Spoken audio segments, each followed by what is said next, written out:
علم لنا إنك أنت العليم الحكيم. أعوذ بالله من الشيطان الرجيم.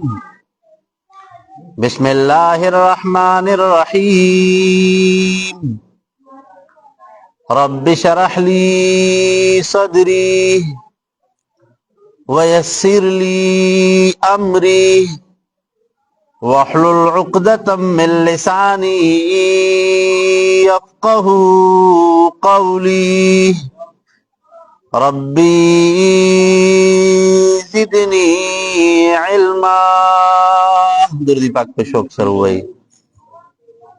اللهم صل على سيدنا ومولانا محمد وعلى آل سيدنا ومولانا محمد أفضل صلواتك بعدد معلوماتك وبارك وسلم وسلم عليه. بسم الله الرحمن الرحيم. الحمد لله رب العالمين الرحمن الرحيم مالك يوم الدين. محترمو، اللہ تعالیٰ چه انسان دنیا ترا لے گلے دے نو دے انسان تے د زندگی د تیرولو دستور هم را لے گلے دے چه دا انسان با پا دی دنیا کی زندگی سنگ تیری. نو د انسانانو د پارا د ژوند د تیرولو چې کم قوانین او کم اصول دي، نو د انسان د پیدایش چې کم مقصد دی هغه پیژندل، د هغې دپاره الله تعالی قرآن مجید دا نازل کو. علماء لیکلی دي وی څومره چې هم په دې کائنات کې دا اشیاء دي که نه، نو دغه تمام سیزونه ما سوا د الله تعالی نه دا مخلوق دی، او مخلوق دی له د خپل خالق رضا لټول او د هغه خبره منل او د هغه د قوانینو مطابق زندگی تیرول دا ضروری دی. اوس دغه قوانین د الله تعالی د طرف نه د قرآن کریم په صورت کې نازل شوي دي، او قرآن کریم انسان تا انسانیت خی، انسان تا معاشرت خی، انسان تا عقل خی، انسان تا د ژوند د تیرولو چې څومره اصول او دستور او طریقې دي نو هغه انسان تا د قرآن خی. خو چې کله الله تعالی قرآن نازل که کنه، نو د قرآن د نازلولو سره الله معلم د قرآن هم راولیږو، قرآن هم راولیږو، معلم د قرآن هم راولیږو. نو د دې نه دا خبره مخې ته راځي چې قرآن مجید دا به انسان به په دې اله پوهېږي چې دې سره تعلیمات مصطفی دا ضروري وي. د حضور علیه الصلاة والسلام د تعلیماتو مطابق چې یو انسان د قرآن مجید په تعلیماتو کې غور و فکر کوي نو دی به حق ته وررسي. نو علماء کرام ذکر کوي وی الله تعالی د انسانانو ته چې دا قرآن نالیږلی دی که نه، نو دا د انسانانو د رهنمایي او د هدایت یو ذریعه ده. ځکه عام طور سره انسانان رهنمایي او هدایت چې حاصلوي که نه، نو د دې دپاره دوه ذرایع دي،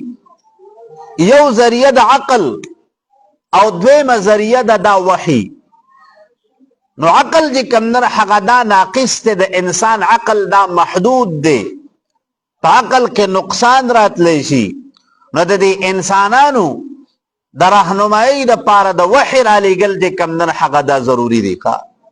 نو ځکه الله تعالی د دې انسانانو د رهنمایي دپاره د وحی سلسله جاری کړه، انبیاو ته وحی رالیږل شروع کړل. نو علماء کرام ذکر کوي وحی چې کومه ده که نه، دا د الله تعالی د طرف نه په لغت کې دې ته ویل کېږي الاشاره السریعه، هغه ډیره تیزه اشاره انګریزي کې ورته ویل کېږي کویک انډیکیشن. او وحي په اصطلاح د شریعت کې ویل کېږي هغه حکم ته چې کوم د الله د طرف نه د جبرئیل امین په ذریعه سره پیغمبر ته راځي نو هغې ته وحي وایي. نو بیا وحي په دوه قسم لده، یو ته وحي مونږ وحي مطلوب او بل ته وحي مونږ وحي غیر مطلوب و. بهرحال دا خو چې کوم نه هغه ډېر اوږده مباحث دي پکې، خو یو لنډه خبره دا ده چې قرآن الله راولېږو نو د قرآن مجید نزول دا په دوه ځله شوی دی. یو د لوح محفوظ نه آسمانی دنیا ته، او دویم د آسمانی دنیا نه حضور علیه الصلاۃ والسلام ته دنیا ته راتلل. نو د لوح محفوظ نه آسمانی دنیا ته قرآن مجید دا په یو ځله راغلی دی. د لیلة القدر په شپه باندې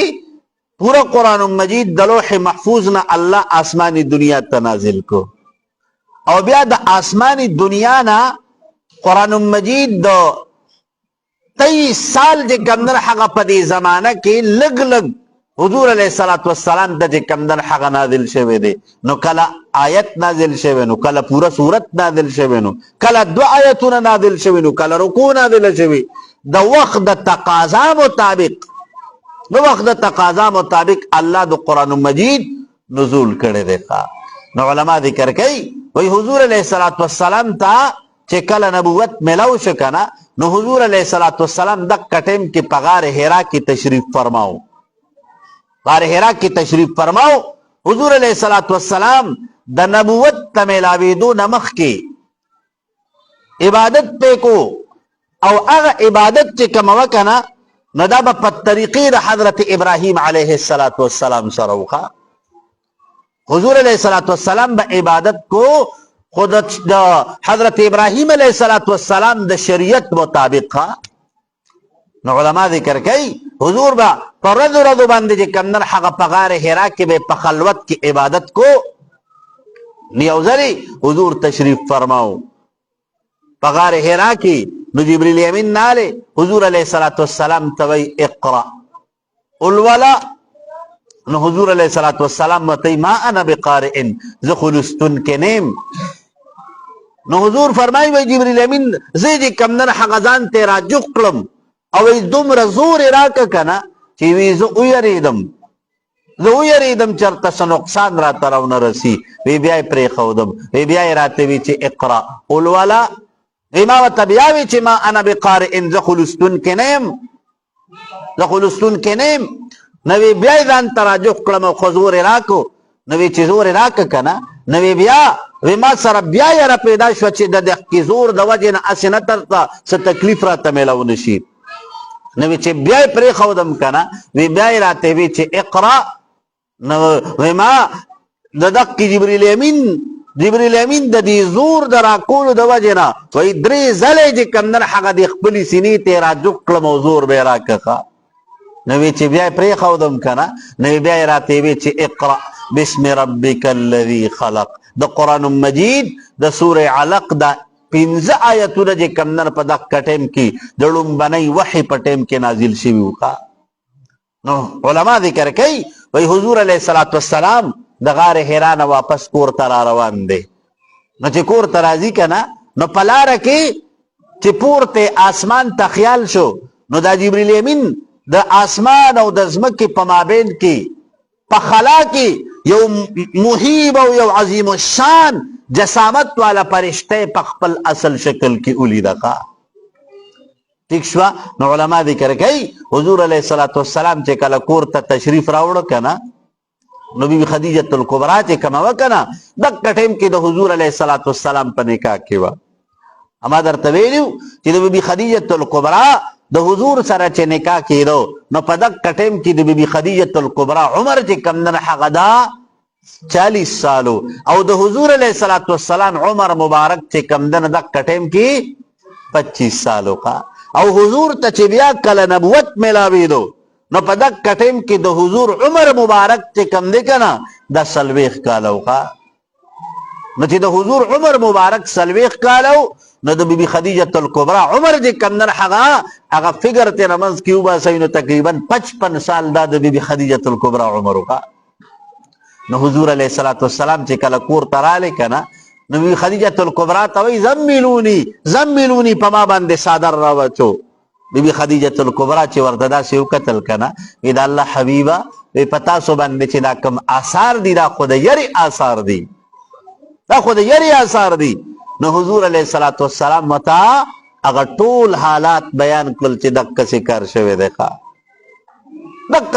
شوی دی نو علما ذکر کوي بیبي خدیجه الکبرى ډیره زیاته خوشاله شوه ځکه د بیبي خدیجه الکبرى چې کوم وکنه د دې با حضور ته د نبوت ته ملاویدو نه مخکې کله ورقه ابن نوفل څخه تلنو هغه نه د نبوت چې کوم علامات هغه به ته نزد کول کله بل عالم څخه تلو د هغه نه به د نبوت چې کوم علامات د هغه په باره کې به ځان پوه کوه. یو ځلې بیبي خدیجه الکبرى چې کوم دی کنه حضور علیه الصلاۃ والسلام سره د سیناسته دنو حضور یو خبره کوم هو زه یریږم. حضور علیه الصلاۃ والسلام مته بیبي خدیجه ولی یریږي. بیبي خدیجه الکبرى وته وی سیب وی تکم د نبوت چې کوم علامات دي کنه وی هغه تمام علامات ما پتا کی اولیدل پیدا الله حبیب یریګم پدی باندې الله کا چرته تاسو ته منصب د نبوت درک کنه نو ما خو به ځان نه جدا کوئی نه اسنه چرته مان د عظیم دولت لري نه کینو. حضور علیه الصلاۃ والسلام چې دا خبر اورید کړه نو بیبي خدیجه الکبرى چې کوم دی کنه بیبي خدیجه الکبرى ته یا خدیجه الکبرى اے خدیجه الکبرى دستا چې پما باندې څومره احسانات دي کنه تا چې پما سره څومره خېګړې دي تا چې ما سره څومره خېګړې دي زه چرې چې کوم نه حق تا د کسي حالت کې نشم پرې خو دی. نو علما ذکر کوي بیبي خدیجه الکبرى حضور علیه الصلاۃ والسلام ځان سره روان کو ورقه ابن نوفل څخه بوتخه. ورقه ابن نوفل چې وکنه کتابونه ذکر کوي دا د دغ کې دور ډیر لوی عالم او خد تورات او د انجیل ډیر لوی عالم. نو دی بیبي خدیجه الکبرى چې کم دی کنه دی ورقه ابن نوفل ته وی اے زما د ترزویا دا خبر اوره. نو حضور چې ورته کله دا خبره وکړه کنه نو ورقه ابن نوفل وتوی وی دا هغه فرشته وا چې کومه فرشته الله حضرت موسی کلیم الله تعالی لګلی و او دا هغه فرشته وا چې کومه فرشته الله حضرت عیسی روح الله تعالی لګلی و او ته د اخر زمانه پیغمبري الله تعالی په د انبیاو چې د سلسله ختمون کې چې کوم پیغمبرونو هغه ته مقرر کړي ښا. وای د دې نه پس چې کم دی کنه دی ورقه ابن نوفل یو اوږد اسویلې وکړو هو کاش چې زه په هغه ټیم کې زما په بدن کې طاقت وي کاش چې زه په هغه ټیم کې ژوندی وي کاش چې په هغه ټیم کې زما سره دومره زور وي چې د مکې دا خلق پتا د مکې نه وباسي چې ما دې ملاتړ جوړ کړی زه دې ملاتړ جوړ شوی ما دې مدد کړی وي. نو حضور علیه الصلاۃ والسلام ته دغه خبره لغون تکي ناشنا ولګیدا نو حضور ته تپوس کوي او مخرجیه آیا د مکې دا خلق چې کم اوس په ما باندې دومره اعتماد کوي زما دومره احترام کوي زما دومره قدر کوي زما خیال ساتي دا خلق په ما د مکې نه وباسي. ورقه ابن نوفل وتوی او سیب دغه خلق چې کم دی د مکې دا خلق دی به تا مجبوره کوي په هجرت کولو باندې ته به مکه معظمه یو ورځ پرېږدې ښه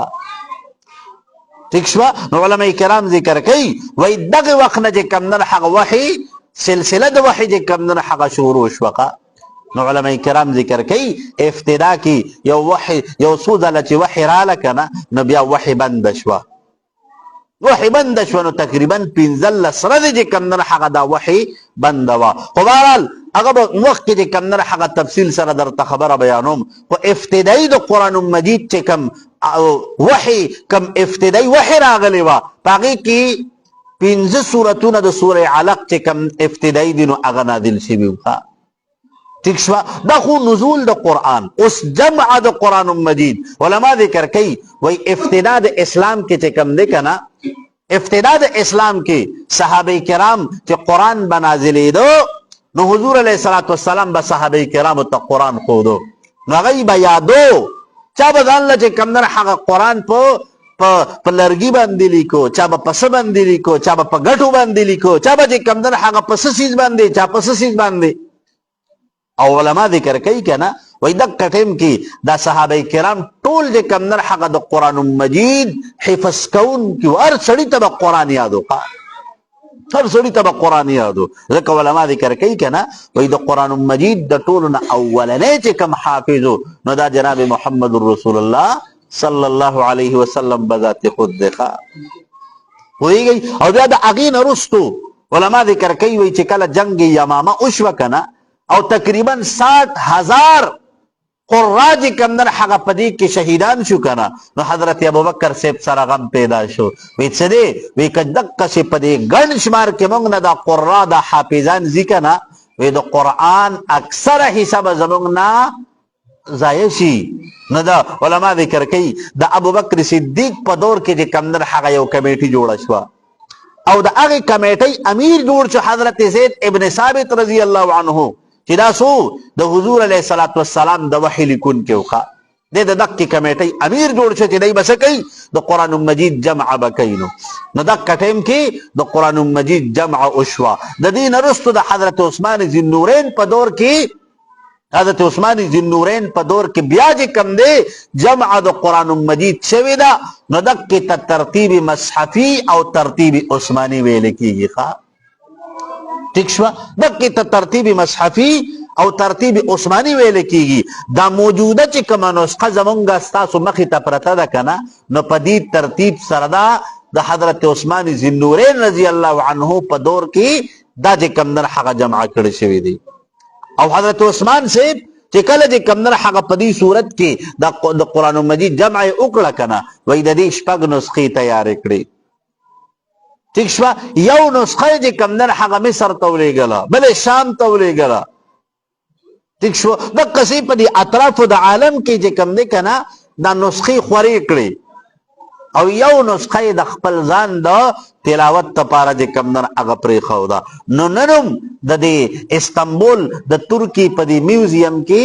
هغه مصحف پروت چې په کوم مصحف باندې د حضرت عثمان ذی النورین د بدن هغه ویني مبارکي لګېدلې دي ښا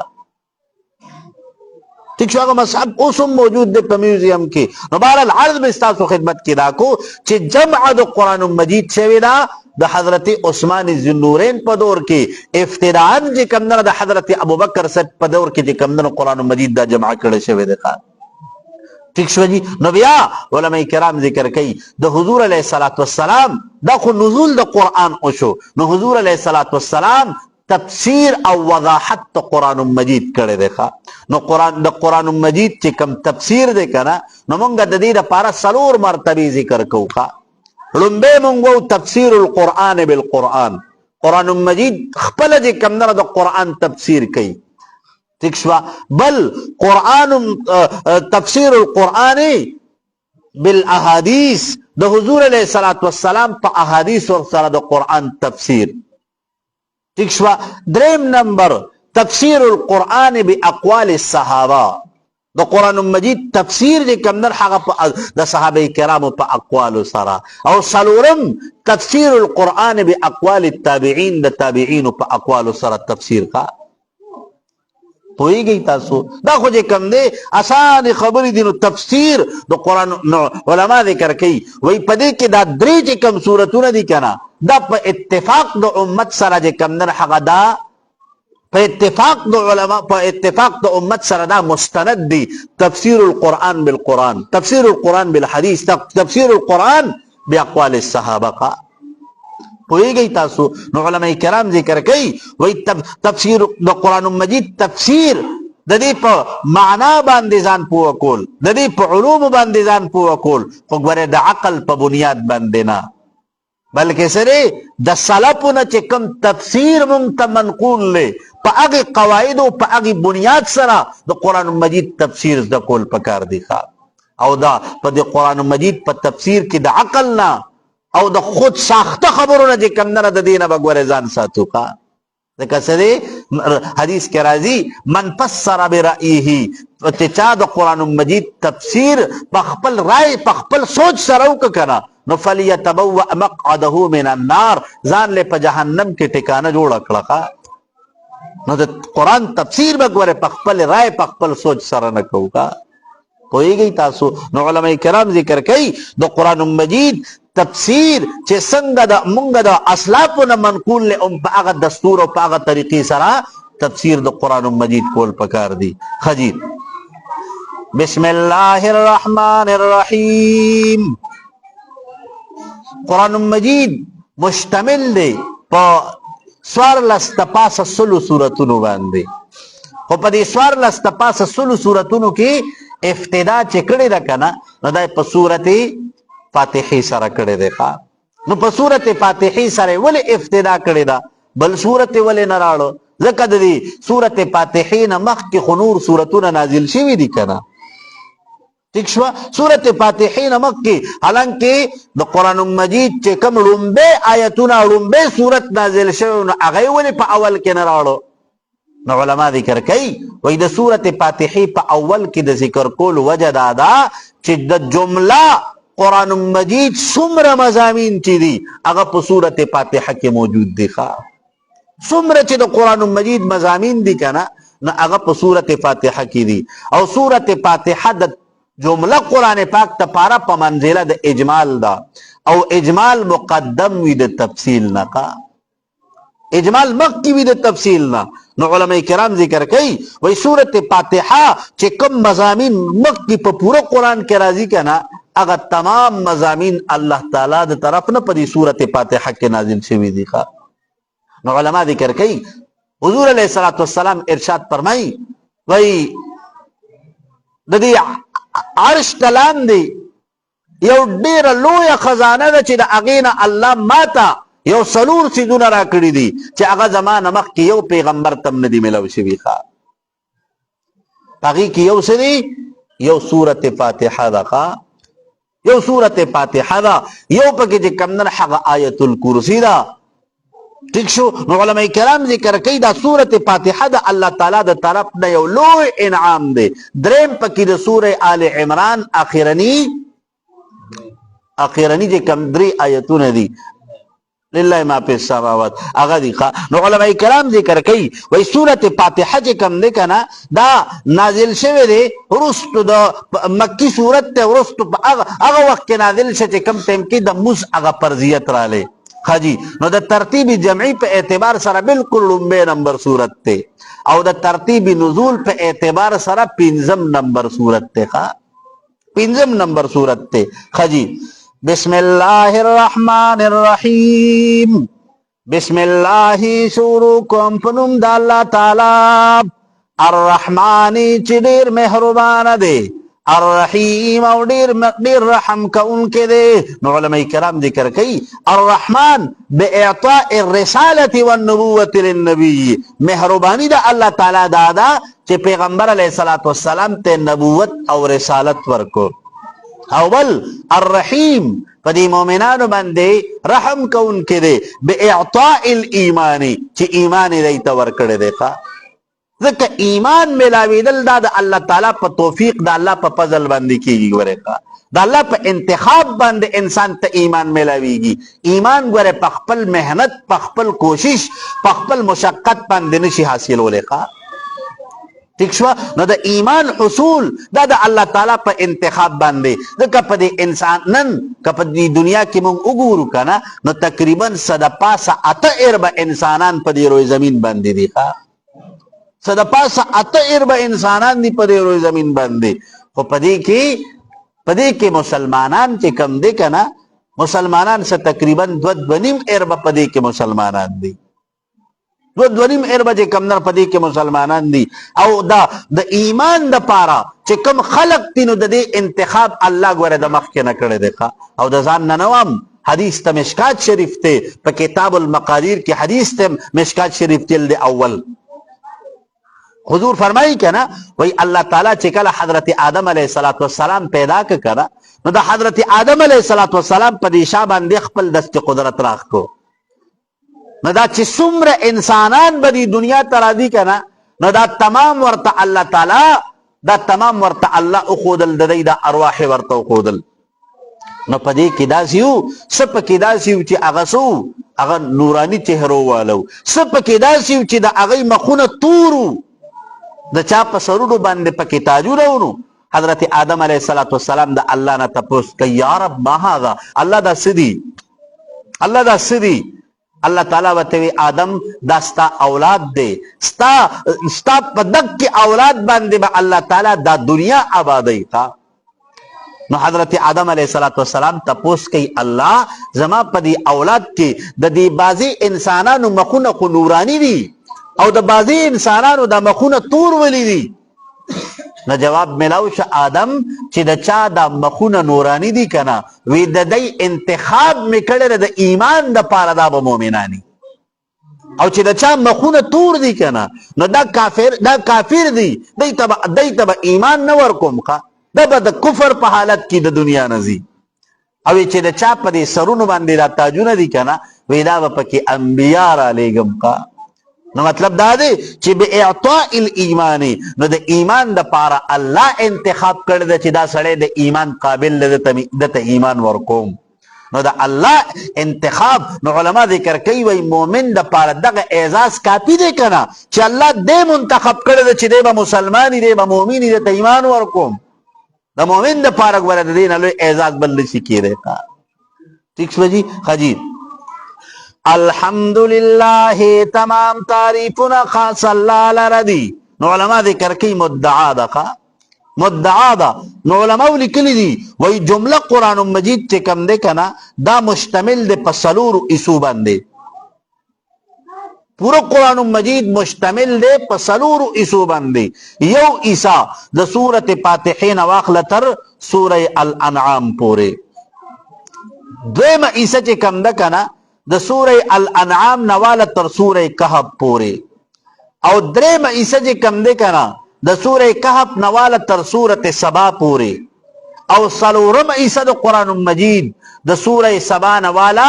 تر اخر تر قرآن پورې. نو علما ذکر کوي وی لومبی حصہ چې کم ده کنه،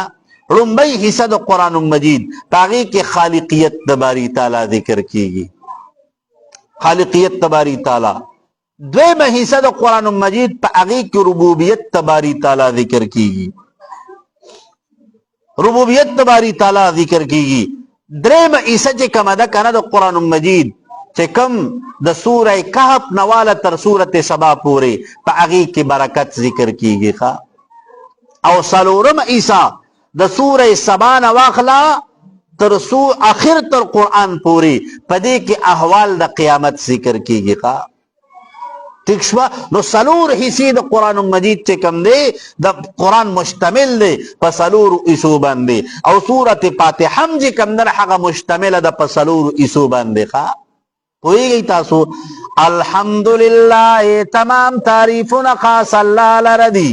رب العالمین چې رب د ټولو مخلوقاتو دی. نو علماء کرام ذکر کوي عالمین د عالم جمع ده، او عالم مخلوقاتو تویل کیگی، او ای انواع د عالم جے کمنر حق داوی 18,000 دی، او ای هر یو عالم دمر لوی دی کنا، هر یو عالم وی دا مخلوقات دا زمکا چے کم دا کنا، وی دا زمکا دا آسمان دا چے کم گلیکسی دا کنا، وی دا یو عالم دی، دا سی نور پل لکنو پا کروڑون عالمون دی خواه. لکه مثال به دل درکم کنه، زمونږه نن دا ساينسدانان اکثر وایي کنه، وای دا چې کوم سولر سیستم دی، دا نور سپوږمۍ، دا ستوري، ځمکه، آسمان، دا ټول چې کوم دی کنه دا وای یو ګلیکسي ده، یو ملکی وی ده، او بیا دغسې په اربونو باندې نور مخلوقات دي. او د هغې منگا تاسو تاگوره دا اغی پا بارا کی پتہ نشتے نو. دکا قرآن کی اللہ وی وما یعلم جنود ربکا الا ہو، دا اللہ تعالی چے کم لخکری دی دا اللہ دا مخلوقات و علم دا اللہ نما سوا بلچا تنشتے. ابن عربی رحمت اللہ علیہ خود تردی حدا پوری لکلی دی کنا، وی دا پا دی دنیا کے چی دا سمر مخلوقات دی کنا، وی دا پا یو عالم باندے شمار دی. او هر یو عالم داسې دی کنه چې وای د دې نه چاپیره چې کمندر هغه د کوه قاف هغه غر دی. ٹھیک شوا په دې کې انسانان هم دي، په دې کې پیریان هم دي، په دې کې حیوانات هم دي، په دې کې حشرات هم دي، په دې کې دا نور څیزونه هم دي. وای دا ټول په یو عالم باندې شمار دي. وای دا په لکونو عالمونه نور هم دي. پوهیږئ تاسو؟ نو رب العالمین رب دو مخلوقاتو دے، رب د عالمینو دے. نو علماء کرام ذکر کئی کلمه د رب د پاره د ترحم ذکر شوخه، کلمه د رب د ترحم د پاره ذکر شو چې رب العالمین رب دے. نو تربیت کئی، پرورش کئی، دا هر مخلوق د ضرورت مطابق د هغه ضرورت پورا کئی. دا غي رزق ته ګوري، دا غي جسامت ته ګوري، دا غي حالت ته ګوري، دا غي کیفیت ته ګوري، دا غي مقام ته ګوري. نو د علماء ذکر کوي حضرت موسی علیہ السلام چې وکړه یو ځل داسې روان دي نو پلارا الله تعالی وته اے موسی دا مخې ته چې دا کوم غټه پرته را دی د امسار اخلاص کا چې دا امسای ولا اخلاص کړه کنه هغه غټه پمن باندې دوشپا. نو الله وته دې طرف له دا غټه اخلاص کنه دا امسار اخلاص کا هغه بیا پمن دوشپا. نو علماء ذکر کوي هغه غټه چې و زله چې کم دی کنه دا پمن اوچوي دا کنه نو دا غي پمنس کې یو چینجی دی او دا اغي چینجی په خوله کې شنه چې کم نر حق د بیرې پاڼه ده او د الله تعریف کوي. سوي سبحان من يراني پاک ته هغه ذات چې ما ویني په دې وو غټو کې دنه ويعرف مکاني زما ځای ورته معلوم دی چې د کوم ځای کې مخه او بل يرزقني ولا ينساني رزق را تراکي چې د دې وو غټو په منځ کې هیر کړي نیم رزق انتظام را لکړي ده ځکه رب دې کنه رب دې. نو علما ذکر کوي دقه چې د هر مخلوق د هغه د جسامت مطابق، د هغه د ضرورت مطابق، د هغه د حالاتو مطابق الله ولا لکه ماشوم پیدا چې ماشوم پیدا کی کنه نو د ماشوم د پیدا کیدو سره چونکه د باډي سټرکچر د کټم کسی د کمزوري نو د خوراک نشي ازموله الله د هغه د مزاج مطابق د هغه د پاره د خوراک او د غذا تنظیم کړی دی. الله چې دنیا تنی راغلی کنه نو د مور په ګیډه کې دندې ولا چې کم نظام تیار کړی انسانانو ته پته نه کا انسانانو ته پته نه ځکه انسان د خپل بدن د دنه چې کم کیفیت دي دا غي نه دی خبر، هغه نه دی خبر دنه په الله تعالی د دې انسان په دې بدن کې دنه یو داسې نظام جوړ کړی دی کنه ځکه مونږه تاسو د خپل اندرون د حالت نه یو خبر چې زمونږه بدن کې دنه کم کم کیفیت دي څنګه څنګه سرکل له څنګه زمونږ دړه څنګه چلیږي، زمونږ ګردې څنګه چلیږي، زمونږ معده څنګه چلیږي. ٹھیک شو دغه شي د هر یو مونږ د خپل حال نه یو خبر او الله هغه زمونږ د بدن د نظام چې کمنر هغه داسې په بهترین انداز کې چلای کړه په بهترین حالانکه بدن مونږ زما بدن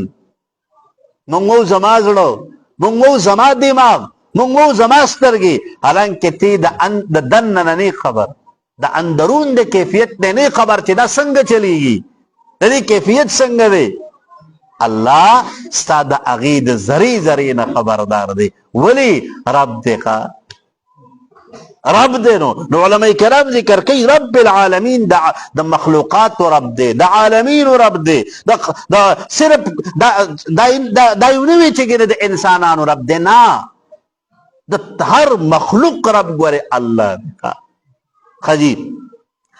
رب العالمین چې رب د ټول مخلوقات دې الرحمانی چې مهرباني کوونکی دی پس کې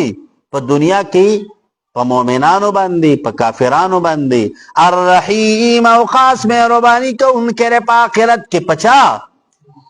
صرف په مسلمانانو باندې. نو علما ذکر کوي وای د الله د رحمت چې کم دی کنه د الله د رحمت اثبات کیږي چې الله تعالی ګوره پس کوي الله تعالی ګوره په دنیا کې خپل دشمن تم هر د هغه ضرورت پوره کوي. کافر لم الله تعالی چې کم نن حق سکی دا سي نه دي کړی چې یاره دې د نن عبادت نه کړي یاره د مون نه کړي یاره د چې کم نن حق نن بوت سجده لګولې دا یاره دې بنن سان اخلي نه یاره دې بنن روړی نه خوري نه یاره دې بنن کپڑے نه چي نه بلکې د الله تعالی د رحمت په بنیاد باندې کافر ته الله تعالی دنیا م پراحه ورکوي دنیا مو ته پراحه ورکوي ارس ولا ورکوي نو علما ذکر کوي وای په دنیا کې دا سيزونه ملاویدل چې کم دی کنه دا سيزونه ملاویدل دا الله کافر تم ورکوي خو د مؤمن او د کافر په مابین کې به فرق سي هغه بدای چې الله تعالی به مؤمن ته د خپل عبادت ته کولو توفیق ورکوي ځکه په دنیا کې د ټول نه لوی نعمت دا ده چې انسان ته الله د خپل ځان ته د ودرېدو توفیق ورکي چې خپل نوم د اغستو خپل ځان ته د ودرېدو توفیق ورته ورکي کنه نو د دې نه ګوره لوی نعمت ګوره بل څه نشي کېدی الرحمانی چې عام مهرباني کوونکی په مؤمن او په کافر باندې په دنیا کې الرحیم او خاص مهرباني کوونکی په آخرت کې په مؤمنانو باندې مالک یوم الدین مالک د ورځې د قیامت ته څه چل به کوي علما ذکر کوي په دې اثبات المعاد د قیامت اثبات پکې راغلی ځکه زمونږ د عقیدې بنیادی خبره چې کم نه هغه مونږه د ایمانیت چې کله وو کنه نو په دې ایمانیت کې مونږه تاسو وو والیوم الاخر والقدر خیره وشره نو علما ذکر کوي والیوم الاخر پکې مونږ خامخا وو او د قیامت پر دې باندې ایمان راړل دا زمونږه د عقیدې یو بنیادی جز دی او په قیامت باندې ایمان څه دی په قیامت باندې ایمان ګوره دا نه ده چې توای صرف په ژبه وای چې ایمان بلکې د قیامت ایمان دا دی چې ته دا تسلیمې چې الله تعالی به ما د جزا او د سزا دپاره دوباره را ژوندی کوي الله به زما د دې ژوند اډټ مان اخلي الله تعالی به ما سره د دې ژوند حساب کتاب کوي نو دغه څه دی دغه چې کوم د دې نه مراد د ایمان په قیامت باندې خجی مالک یوم الدین مالک دورد د قیامت ته ایاکا خاصتا نعبدو عبادت کو مونگا و ایاکا نستعین او خاصتا مدد غواړو مونگا نو علما ذکر کئی مسئلہ جی کم در حق دلتا دا ثابت شوا چه عبادت کو بصرف دا اللہ تعالی کے خو عبادت پکې څنګه د عبادت چې کم در د الله پنیز باندې چې کم معتبر دی کنه نو په هغه کې اتباع د پیغمبر دا ضروری ده ما سوا د عبادت د پیغمبر نه ما سوا د اتباع د پیغمبر نه عبادت قابل قبول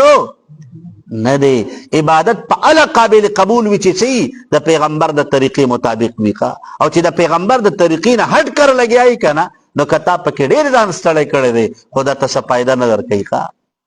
ٹھیک شوه نو د عبادت د قبولیت دپاره شرط څه دی اتباع د پیغمبر اتباع د پیغمبر لکه مثال به دله درکم کنه قرآن کې الله مونږ ته وایي واقیموا الصلاة تاسو مونځ قایم کوئ نو د پیغمبر علیه الصلاة والسلام د تعلیماتو نه مونږ ته ثابت دي چې د مازدیګر به 4 رکعاته کې ٹھیک شوه او یو سړی راولګي هغه وایي چې نه زه خو زبرګ یم زه 4 په ځای باندې 10 رکعاته کوم زه 4 په ځای باندې 6 رکعاته کوم زه 4 په ځای باندې 2 رکعاته کوم رونو اگر چې په دې 10 رکعاتو کې ډیر مشقت وکړو خو د پیغمبر د طریقې نه هټ کړ دی د پیغمبر د طریقې نه هټ کړ دی نو د پیغمبر د طریقې نه هټ کړ چې کم عبادت ته کنه هغه د انسان د پاره باعث ته نقصان دی باعث ته فائدې نه دی ٹھیک شو جی ایاکا خاصتا نعبدو عبادت کو مونگا اس عبادت ستوئی عبادت دی تویل کیږي چې غایت التذلل خپل ځان انتهایی عاجز اخکار کول الله ته چې الله ز اسنیم الله ز اسنیم نو علماء کرام ذکر کوي عبادت هر هغه فعل هر هغه قول او هر هغه عمل چې په هغه سره انسان د الله قرب او د الله نزدېکت حاصلول غواړي نو هغه ته عبادت وایي ٹھیک شو حجی ایاکا خاصتا نعبدو عبادت کو مونگا و ایاکا نستعین او خاصتا مدد غواړو مونگا نو علماء ذکر کئی وی دلتنا یو مسئلہ جی کمنر حق مخی ترازی چی انسانان پا ہر کار کرے جی کمنر حق استعانت دا اللہ نغواړي دا اللہ مدد دی غواړي او چې هر کار کرے دا اللہ تعالی نا مدد اغوخت کنا نو دا الله په مدد باندې یو کار بتا ته چې کمنر هغه مشکل ناراضي دا الله مدد دا الله د مدد د وجنا انسانانو ته چې کم سخت مرحلي وي هغه الله تعالی ورته آساني کینو ٹھیک شو جی وَإِيَّاكَ خَاصَّةً نَسْتَعِينُ مونږ مدد غواړو اهدنا او خای مونږ ته الصراط المستقیم لار برابر لار د ہدایت. نو علماء کرام ذکر کوي صراط مستقیم نه مراد ایمان دی، صراط مستقیم نه مراد اسلام دی، د صراط مستقیم نه مراد ته کم دی کنه هغه شریعت د الله تعالی دی. ٹھیک شو او د صراط مستقیم نه مراد اتباع د قران دا. ځکه علما ذکر کوي کنه وای د صراط مستقیم لب لباب چې کم نه هغه د قران دی. نو چې قران ته د قران مجید په تعلیماتو دی عمل وکړو دا بعینه صراط مستقیم دی. که حضرت عائشہ صدیقی څنګه یو ځل یو صحابي رااله وی د یا ام المؤمنین وی د حضور علیه الصلاۃ والسلام معمولات راته وایا. د حضور علیه الصلاۃ والسلام هغه د کور دنه چې کوم عبادت دي کوم اعمال دي هغه راته وایا. ام المؤمنین حضرت عائشہ صدیقہ وتوی اما قرأت القرآن ولی قرآن دې نه دلسته ولی قرآن دې نه دلسته. ام المؤمنین حضرت عائشہ صدیقہ وتوی ولی نه قرآن خو ملسته دی. نو حضرت عائشہ صدیقہ وتوی وای چې څو قرآن دی کنه هغه عمل د پیغمبر علیه الصلاۃ والسلام دی چې څو قرآن دی هغه عمل. نو علما ذکر کوي وای حضور علیه الصلاۃ والسلام ذات مبارک چې وکنه دا مجسم شکل د قرآن کا پوهیږئ تاسو مجسم شکل د قرآن. نو علما کرام ذکر کوي صراط المستقیم لار نیغه په تعلیماتو د پیغمبر باندې الله لار نیغه راته وخو. نو علما کرام ذکر کوي وای د صراط مستقیم سوال دې کم نه هغه به د الله تعالی نه کې د صراط ذکر حدیث کې راځي کنه نبی کریم صلی الله علیه وسلم ارشاد فرمایي وای بنی اسرائیل چې کم دی کنه دا 72 فرقې جوړې شوی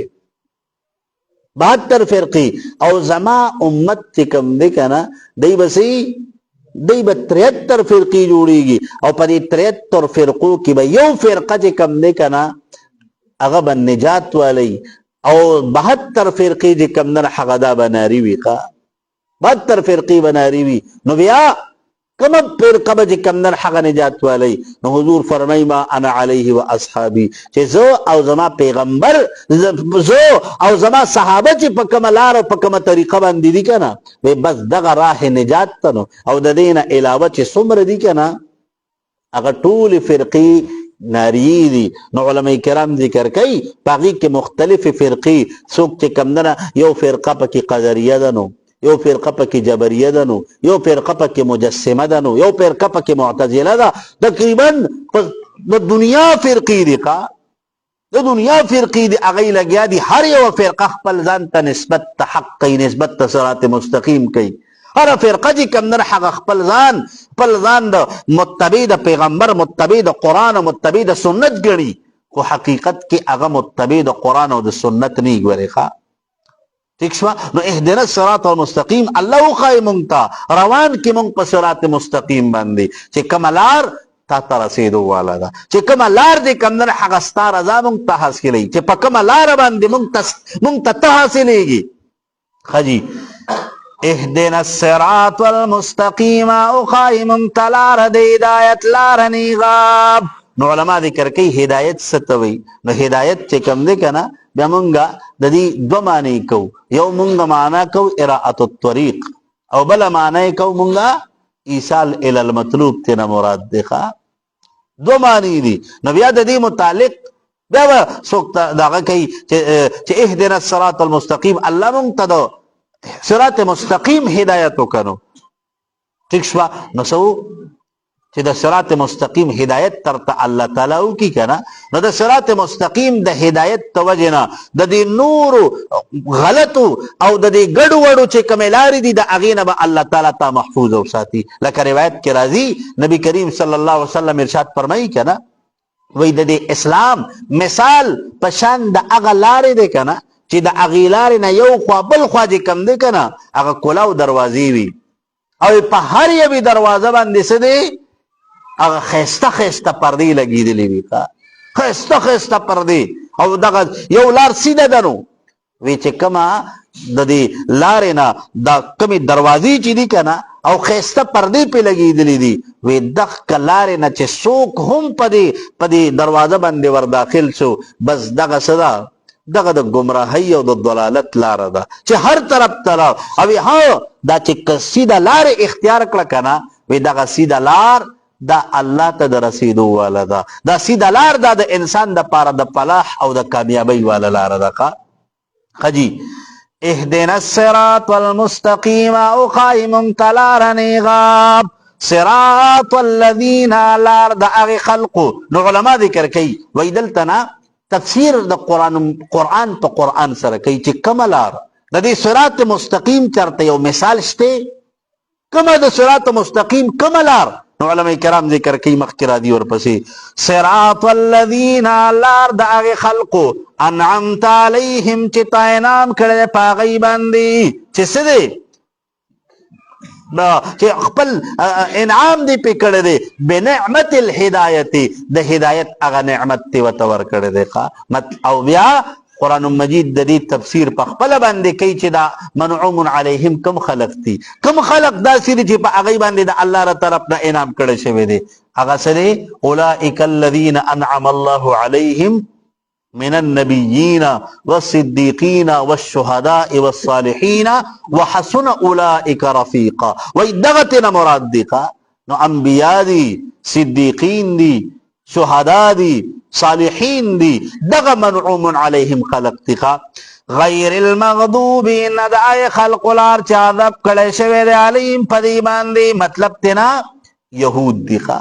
یهود ځکه یهود چې وکنه دوی ته علم د تورات وو دوی ته دا خپته وه چې دا حضرت عیسی علیه السلام د الله پیغمبر دی حضور علیه السلام د الله حق پیغمبر دی دا قرآن د الله حق کلام دی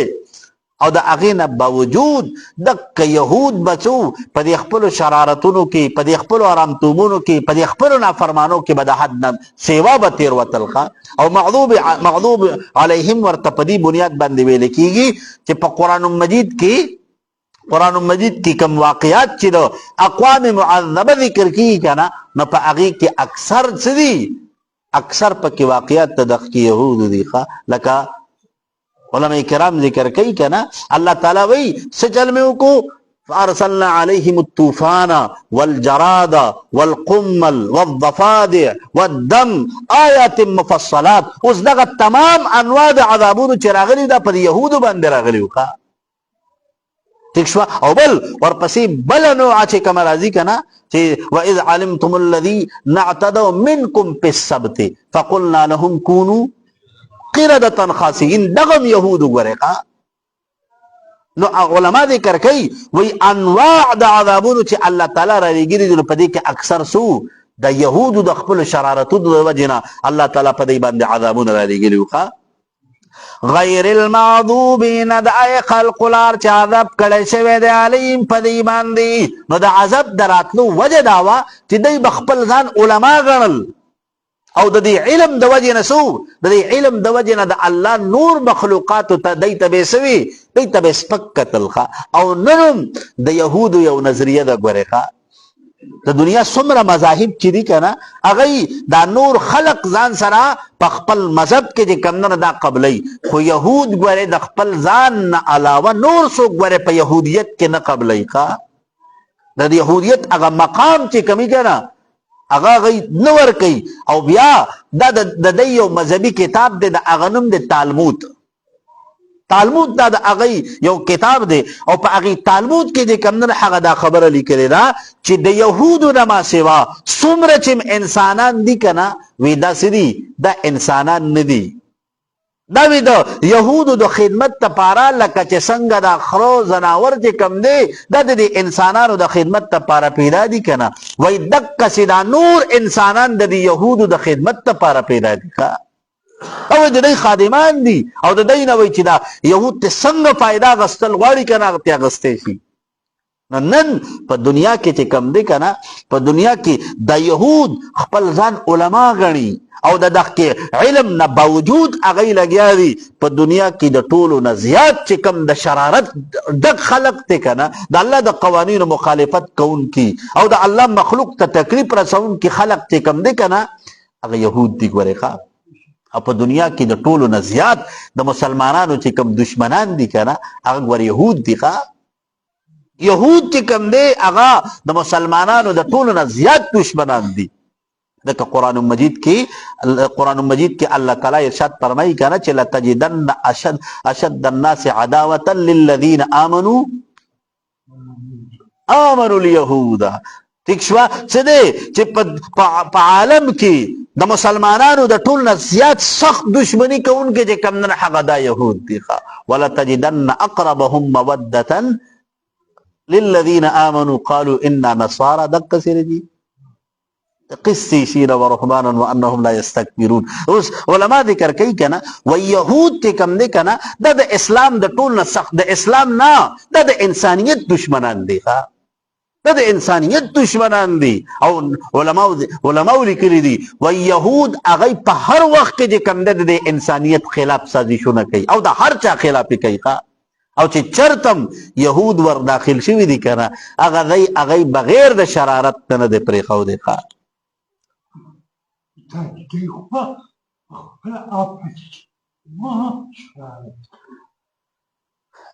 د شرارت هغه انتها په دې بنیاد باندې چې یو بل سره قرآن کې چې الله تعالی کله د دې تذکره کوي کنه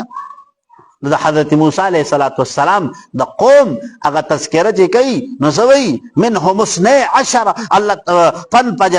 فانفجرت من 12 من 12 عینا. علما ذکر کوي وای 12 سینې چې جاری شوې ولې د دې آپس کې یو بل سره به اتفاقی د حد نه سیوا وکړه او دومره د حد نه سیوا وکنه چې د یو بل په دې ګودر باندې به اوبر ډکول دا به نګواره کول. ښه خو د هغې نه باوجود هغه خپل مذهبي چې کوم هغه خبرې دي هغه یې رستو کړي دي. مسلمان ته ټول یو ډبلی دي. دقسې په دې علما ذکر کوي څنګه چې په دې یهودو کې ډلې دي که نه نو دقسې په دې نصاراو کې هم چې کوم نه هغه ډلې دي. څه دي فرقه یعقوبیه هم ورته وایي، فرقه ملکانیه ورته وایي، فرقه نستوریه ورته وایي. نو زمونږ اکثر ساده خلق چې کم دی که نه هغه په پته باندې پووني و یاره د چا ومنو زمونږ په د دې علماو خپله کې وایي اختلاف دی. نو زه وایم د کوم مذهب داسې دی چې په هغې کې اختلاف نشته او د دې عیسایانو خصوصا چې کم دی که نه د دی اختلافي تقریبا 22 فرقې په دی کې جوړېږي او بیا یو بل سره دومره پر تشدد دي کنه. لکه مثال به درکم په نن دور کې د عیسایان د کمدر منقسم دي په دوه ډلو باندې، یو ته کیتولیک وایي بل ته پروټسټنټ وایي. ښه ٹھیک شو. او کیتولیک د پروټسټنټ ولې راغلي دي د دې بیک ګراوند دا دی کنه چې څو کله د کلیسا او د دې پادریانو چې کله د عیسایت هغه غلط استعمال شروع کړ کنه نو بیا به خلق ولوي پرچی به معافی نامې به چې کم نه هغه په قیمتن به خرڅولې. یو سړي به زنا وکړه، یو سړي به غلا وکړه، یو سړي به قتل وکړو نو بس د چرچ طرف نه به ورته یو ټیکټ میلاو شي چې بس تا ته معافي میلاو شوه ځه بس که ده به بیا هر څه کول که نه نو ځان له به یو ځای بل ځای چې کم نه هغه خپلو رشته دارانو له به بس په پیسو باندې به یې مافیانې اخېستې.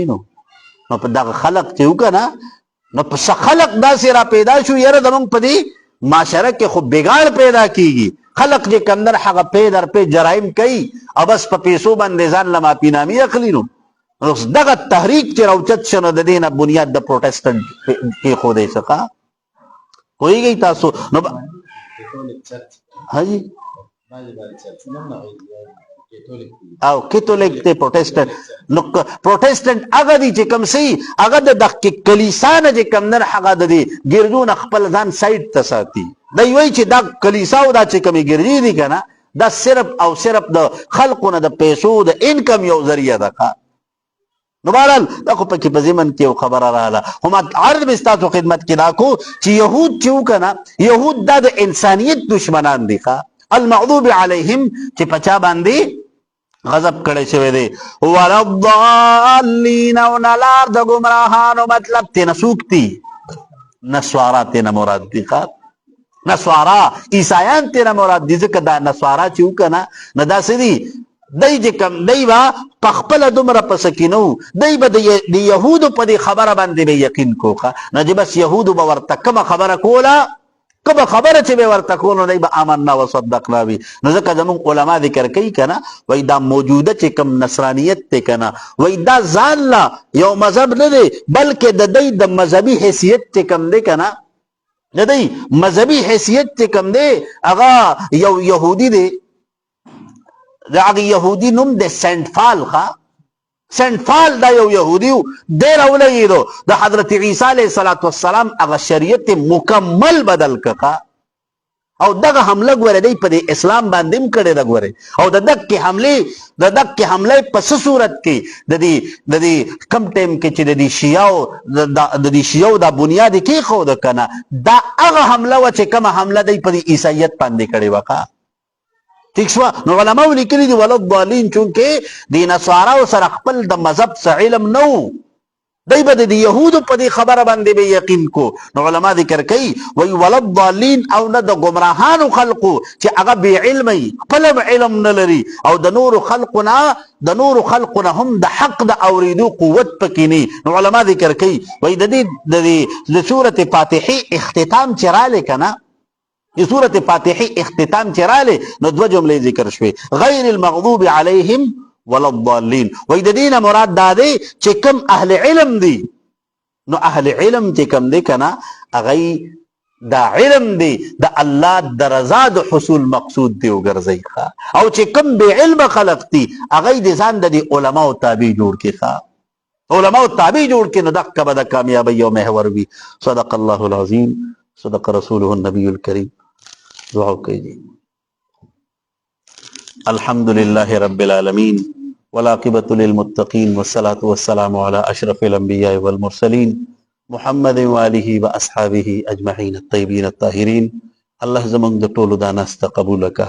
الله زمون د افتتاح مبارک کا الله مونږ ټولو ته صحت عافیت او استقامت راکا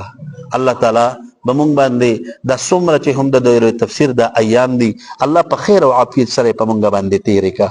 الله مونږ ماته صحیح قرآن د وینا او بیا د ملګرو ته د صحیح اوریدو مونږ ټولو ته په عمل کولو توفیق راکا الله زمونږ د ټولو نه رضا شه الله ټول امت مسلمه ته خیر ورکا الله د دې ناستو ملګرو د ټولو خیر او برکت د دنیا ورته نصیب کا الله تعالی بیمارانو له شفا ورکا الله تعالی به اولاد ورکا الله د پریشان حالو پریشانی ختم کا الله د مشکل او د مشکلاتو د پریشانو کې راګیرو مسلمانانو په حال باندې رحم وکا الله د امت مسلمه ټول مردگانو ته بخنه وکا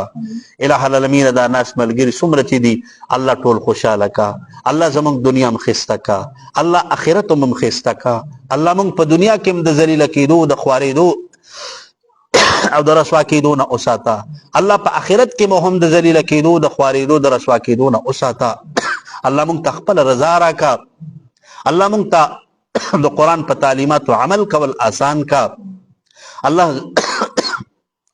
الله زمونږ د ټولو د دعاګانې قبول منظور کا ربنا تقبل منا انك انت السميع العليم وتب علينا انك انت التواب الرحيم آمين